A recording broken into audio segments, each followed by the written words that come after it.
project. I think people thought we were insane. We saved a lot of money doing it, but it took a lot of time. Now, it was partly about that, it was partly about the environmental thing, and a lot of it was about the beauty, you know, the personality and the beauty and the involvement. We were involved in it. It's a bit like there's the slow food movement, and this is like the slow build movement. And it's kind of getting back to a time where things aren't instant and off the shelf. And it got very like that in Ireland, I think, in the last 10 years. And obviously things are changing now. And, you know, in some aspects, it's not necessarily a bad thing. It's going great. Bedroom window. There's some happy builders. Again, it's that thing about craftsmanship and pride in your work, and that it's not just about getting it done as quickly as possible. And okay, it's taking a little bit longer now, but the legacy, like what we're going to be left with, like that house it's you know, it's a completely individual house. Personally, myself, I would have loved to have built a timber frame house because it would have been up in 6 months and would have been moved in. But since we came across the cob thing, I just started to love the material. When you're self-building, like you can really open up your mind as well as your skills. Like I would say this is like another apprenticeship for me in carpentry. We're working in the curves and so much chunky timber. So when you're doing it for yourself, then you take the time. Even if it takes that bit longer, it's worth it because it's going to be your own. When we started the build, I was still working. So then, you know, kind of the recession hit, and sure, architects, we all got cold.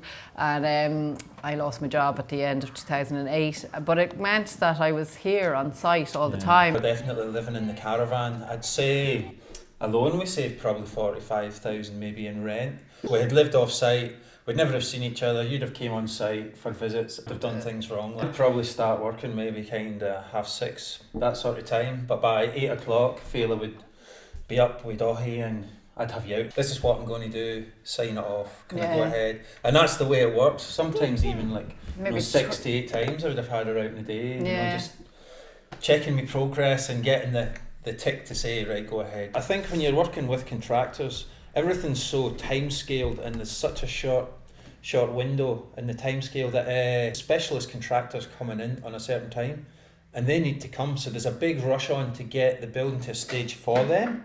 So many things go wrong because it's just rushed, like slow build.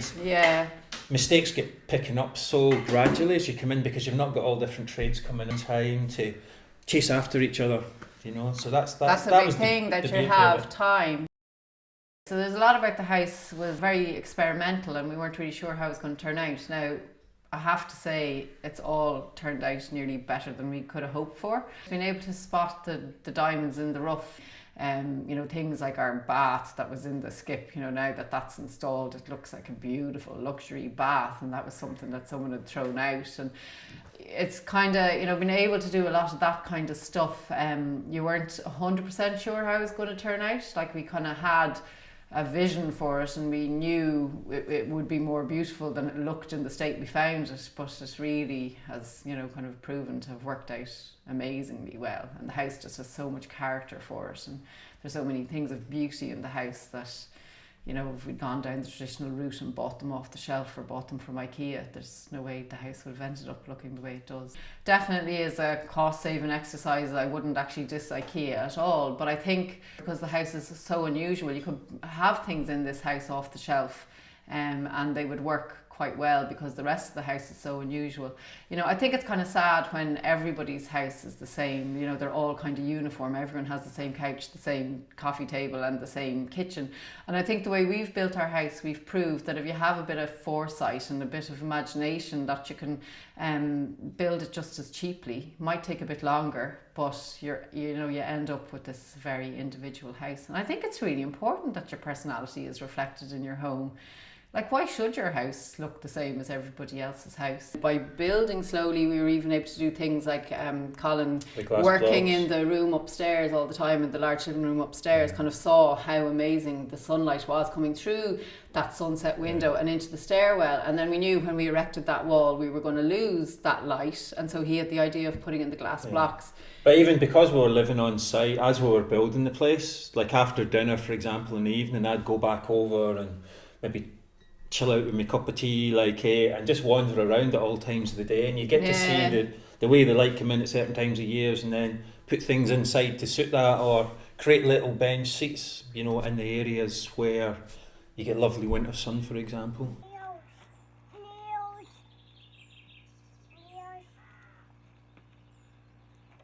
got to train them up young. Haven't you, Dorothy? There we go. House done.